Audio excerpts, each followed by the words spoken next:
আসসালামু আলাইকুম। আমন্ত্রণ জানাচ্ছি জাগো ফুটবলে। আপনাদের সাথে আছি মমতাজ শাহিন রুম্পা। শুরুতেই জানাবো আপডেট। শেষ মিনিটে আলিস্টারের গোলে জয় লিভারপুলের। আমি সৌদি আরবেরই মানুষ বললেন রোনালদো। হ্যামস্ট্রিংয়ের চোটে আবারও মাঠের বাইরে ডেভিস। ক্রীড়াঙ্গনের সংকট নিরসনে ক্রীড়া সাংবাদিকদের সঙ্গে প্রতিমন্ত্রী আমিনুলের মতবিনিময়। শুনছিলেন শিরোনাম, এবার বিস্তারিত। ভাগ্যের লিখন না যায় খণ্ডন। দ্য সিটি গ্রাউন্ডে এমনই এক ঘটনা ঘটেছে আজ। পয়েন্ট ভাগাভাগিতে নিঃশেষের ম্যাচে নিয়ন্ত্রণ, ভিএআরে গোল বাতিল এবং শেষ পর্যন্ত পূর্ণ 3 পয়েন্ট আদায়। অস্বস্তিকর এক যাত্রায় রোমাঞ্চকর করে তুলেন ম্যাকঅ্যালিস্টার।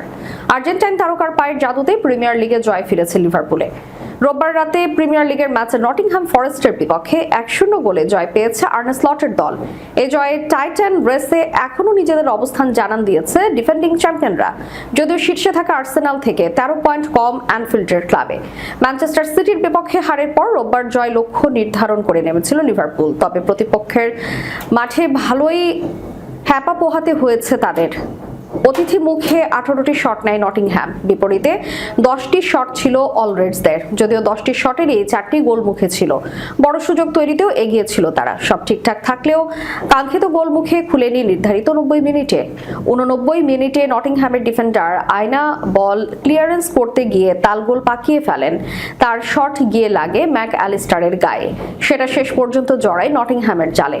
প্রথম দেখায় মনে হচ্ছিল বল অ্যালিস্টার পিঠে লেগেছে, কিন্তু ভিএআরে বারবার দেখে হ্যান্ডবলের বাঁশি বাজান রেফারি। এই আর্জেন্টাইন মিডফিল্ডার অবশ্য পরে ইশারা করতে থাকেন যে বল তার পিঠের উপরের অংশে লেগেছে। শেষ পর্যন্ত গোলটি বাতিল হয়। ভিডিওতে স্পষ্ট দেখা যায় বল তার কুনোয় লাগে। গোলের মিসের পর অবশ্য যোগ করার সময় অ্যালিস্টারই দলকে জয়ে ফেরান। যোগ করার সময় 9 মিনিটে ডমিনিক সেবেসলায়ের মিডফিল্ড থেকে বক্সে বল পাঠান, সেখান থেকে জাল কাঁপান অ্যালিস্টার। শনিবার রাতে আল হামজের বিপক্ষে 4-0 গোলে জিতেছে আল নাসের। বড় জয়ের ম্যাচেও অনন্য এক মাইল ফলক স্পর্শ করেছেন ক্রিস্টিয়ানো রোনালদো। বয়স 30 পেরোনোর পর প্রথম ও একমাত্র ফুটবলার হিসেবে পর্তুগিজ তারকা ছুঁয়েছেন 500 গোলের মাইল ফলক। নিজের প্রথম গোলে এই কীর্তি গড়েন রোনালদো। পরে দ্বিতীয় গোলটির মধ্য দিয়ে সেই সংখ্যাকে নিয়ে যান 501-এ। মাইল ফলক স্পর্শের পর রোনালদো বলেছেন, আমি খুবই খুশি। আগেও বহুবার বলেছি, আমি সৌদি আরবেরই মানুষ। এই দেশ আমাকে, আমার পরিবার ও বন্ধুদের দারুণভাবে গ্রহণ করেছে। এখানে আমি সুখে আছি, আমি এখানেই থাকতে চাই। রোনালদো আরও বলেছেন, এটা এমন একটি দেশ যারা আমাকে, আমার পরিবার ও বন্ধুদের দারুণভাবে আপন করে নিয়েছে। আমি এখানে সুখেই আছি, এখানেই থাকতে চাই। সবচেয়ে গুরুত্বপূর্ণ বিষয় হলো আমরা লিগ শিরোপার জন্য চাপ তৈরি করতে যেতে চাই না। আমরা শীর্ষে আছি, নিজেদের কাজটা ঠিকভাবে করছি, ম্যাচ জিতেছি, প্রতিদ্বন্দ্বীদের উপর চাপ রাখছি। মৌসুম শেষে কি হয় দেখা যাবে।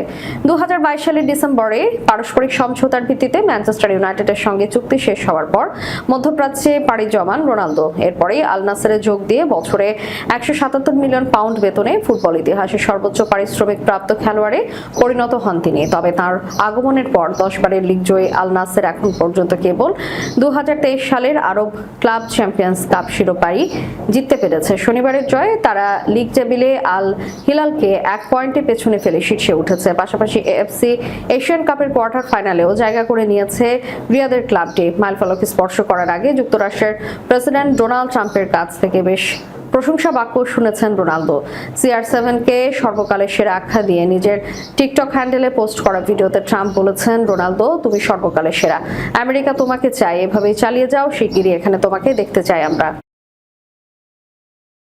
বুন্দেসলিগার ম্যাচে আইনট্রাক্ট ফ্রাঙ্কফুর্টের বিপক্ষে রোমাঞ্চকর লড়াই জয় পেলেও বড় একটা ধাক্কা খেয়েছে বায়ার্ন মিউনিখ। পেশিতে চোট পেয়ে মাঠের বাইরে চলে গেছেন দলের নির্ভরযোগ্য ডিফেন্ডার আলফোস ডেভিস। আর তাতে দুশ্চিন্তায় পড়েছে দলটি। তবে শুধু বায়ার্ন মিউনিখই নয়, তার বারবার চোটে পড়াই দুশ্চিন্তা বেড়েছে কানাডারও। আলিয়াঞ্জ অ্যারেনায় শনিবার বুন্দেসলিগার ম্যাচে পাল্লো ভিজিয়ার গোলে শুরুতে এগিয়ে যায় বায়ার্ন মিউনিখ। পরে দুই অর্ধে 2টি গোল করে ব্যবধান বাড়ান হ্যারি কেইন। তবে শেষ দিকে 2টি গোল শোধ দিয়ে ম্যাচ জমিয়ে তুলেছিল ফ্রাঙ্কফুর্ট, কিন্তু শেষ পর্যন্ত 3-2 গোলে জয় পায় বাভারিয়ানরা। দ্বিতীয়ার্ধের শুরুতেই চোট পান ডেভিস। মাঠেই তাকে দেওয়া হয় প্রাথমিক চিকিৎসা। পরে 50তম মিনিটে তাকে তুলে আরেক ডিফেন্ডার হিরোকি ইতোকে নামান বায়ার্ন কোচ। পরে এক বিবৃতিতে ডেভিসের ডান হ্যামস্ট্রিংয়ের চোটের বিষয়টি নিশ্চিত করে বায়ার্ন মিউনিখ। হাঁটুর চোটে দীর্ঘদিন মাঠের বাইরে ছিলেন ডেভিস গত ডিসেম্বরে মাঠে ফেরেন তিনি, তবে আবারও চোট পেয়ে মাঠের বাইরে ছিটকে গেলেন ডেভিস। ধারণা করা হচ্ছে এবারও হয়তো দীর্ঘদিনের জন্য তাকে থাকতে হতে পারে মাঠের বাইরে। বিবৃতিতে তার মাঠে ফেরার সম্ভাবনা কোনো সময়ের কথা জানাননি বায়ার্ন। তবে বায়ার্ন কোচ ভেসো আশা 2 থেকে 4 সপ্তাহের মধ্যে ফিরতে পারেন ডেভিস। এটা খুব খারাপ কিছু মনে হয়নি। জানি না তার ফিরতে 2 থেকে 4 সপ্তাহ লাগবে কিনা, আমার মন বলছে খুব বেশি সময় লাগবে না।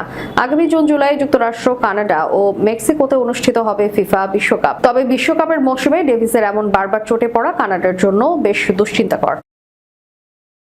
নতুন সরকারের যুব ক্রীড়া মন্ত্রণালয়ের দায়িত্ব পেয়েছেন জাতীয় ফুটবল দলের সাবেক অধিনায়ক আমিনুল হক। নিজের 3য় কর্মদিবসে জাতীয় ক্রীড়া পরিষদে আজ ক্রীড়া সাংবাদিকদের সঙ্গে বসেন আমিনুল।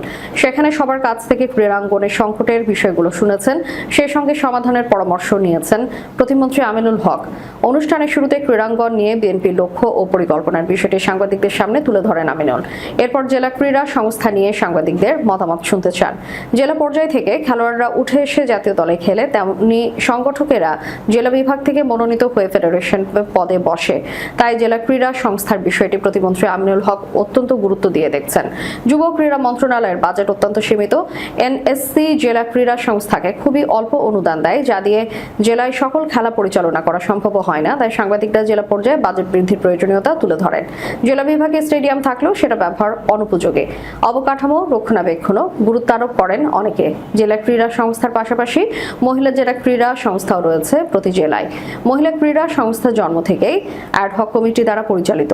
মহিলা ক্রীড়া সংস্থার কার্যালয়, বাজেট সবকিছুতেই সীমাবদ্ধতা রয়েছে। জেলা ক্রীড়া সংস্থায় গঠনতন্ত্র সংস্কার করে নির্বাচনের প্রস্তাব দেন সাংবাদিকরা। তৃণমূল পর্যায়ের সাংবাদিকদের মতামত এবং বক্তব্য শুনে ক্রীড়া প্রতিমন্ত্রী বলেন, আমরা খেলাধুলাকে তৃণমূল থেকে জনপ্রিয় করে তুলতে চাই। অবকাঠামো নয়, আমরা খেলার মাঠকে গুরুত্ব দিচ্ছি, যাতে জেলা পর্যায়ে শিশু কিশোররা খেলার পরিবেশ পায়। প্রতিমন্ত্রী জানান, দীর্ঘদিন ধরে অনিয়মিত থাকা জাতীয় ক্রীড়া পুরস্কার এবার থেকে নিয়মিত দেওয়া হবে। এর মধ্যে 2021, 22 ও 23 সালের জাতীয় ক্রীড়া পুরস্কার প্রদানের প্রস্তুতি নেওয়া হয়েছে। তিনি বলেন, জাতীয় ক্রীড়া পুরস্কার নিয়মিত করতে আমরা ইতিমধ্যেই কাজ শুরু করেছি। 2024-25 সালের পুরস্কার নিয়ে প্রধানমন্ত্রী তারেক রহমানের সঙ্গে আলোচনা করব। এরপর থেকে প্রতি বছর যেন নিয়মিতভাবে এই পুরস্কার দেওয়া হয়, সেই চেষ্টা থাকবে। অলিম্পিকে পদক এখন স্বপ্ন বাংলাদেশের কাছে। তাই ক্রীড়া প্রতিমন্ত্রী সাফ এশিয়ান ধাপে ধাপে এগোতে চান। কোনো খেলাগুলোকেই আন্তর্জাতিক বিবেচনায় গুরুত্ব দেওয়া প্রয়োজন সাংবাদিকদের কাছে জানতে চান। অনেক সাংবাদিক দ্ব্যর্থহীন কণ্ঠে শুটিং, আর্চারির নাম উচ্চারণ করেছেন। এরপর 3য় নামটি এসেছে হকির। অনেকদিন থেকেই ক্রীড়াঙ্গনে সবাই শুনে আসছে হকির অনেক সম্ভাবনা, কিন্তু হকির সংগঠকদের মধ্যে অন্তঃকোন্দলও সমস্যা। এটাও সাংবাদিকরা তুলে ধরেছেন ক্রীড়ামন্ত্রীর কাছে। বাংলাদেশের ক্রীড়াঙ্গনে তীর্থস্থান পল্টন গুলিস্তান, সেই এলাকা সন্ধ্যার পর থেকে মাদকের অভয়ারণ্য। নিরাপত্তা ব্যবস্থা খুবই দুর্বল। গতকাল সাংবাদিকদের সংগঠন বাংলাদেশের স্পোর্টস জার্নালিস্ট কমিউনিটিতে চুরির ঘটনা ঘটেছে। স্টেডিয়ামের নিরাপত্তা পরিবেশ নিয়ে সামগ্রিকভাবে ক্রীড়া প্রতিমন্ত্রী বলেন, এই বিষয়টি অত্যন্ত গুরুত্ব সহকারে দেখা হচ্ছে। আমিনুল হক সাবেক জাতীয় অধিনায়ক, তৃণমূলের ফুটবলার থেকে এখন ক্রীড়াঙ্গনের সর্বোচ্চ ব্যক্তি। তিনি সাংবাদিকদের ক্রীড়াঙ্গনের স্বার্থে সত্য বাস্তব জিনিস তুলে ধরার আহ্বান জানান এবং তার সময়ে ক্রীড়াঙ্গনে মুক্ত সাংবাদিকতার পরিবেশ থাকবে বলে অঙ্গীকার করেন। আমিনুল হক ক্রীড়া প্রতিমন্ত্রী হওয়ার পর আজই জাতীয় ক্রীড়া পরিষদে প্রথম এসেছেন। সাবেক তারকা ক্রীড়াবিদ ও সংগঠক কামরুন নাহার, এশিয়ান আর্চারি ফেডারেশনের সভাপতি কাজী রাজিবউদ্দিন আহমেদ চাপল সহ অনেকেই ক্রীড়া প্রতিমন্ত্রীকে শুভেচ্ছা জানান। শেষ করার পূর্বে সংবাদ শিরোনামগুলো জানাবো আরো একবার। শেষ মিনিটে আলিস্টারের গোলে জয় লিভারপুলের। আমি সৌদি আরবেরই মানুষ, বললেন রোনালদো।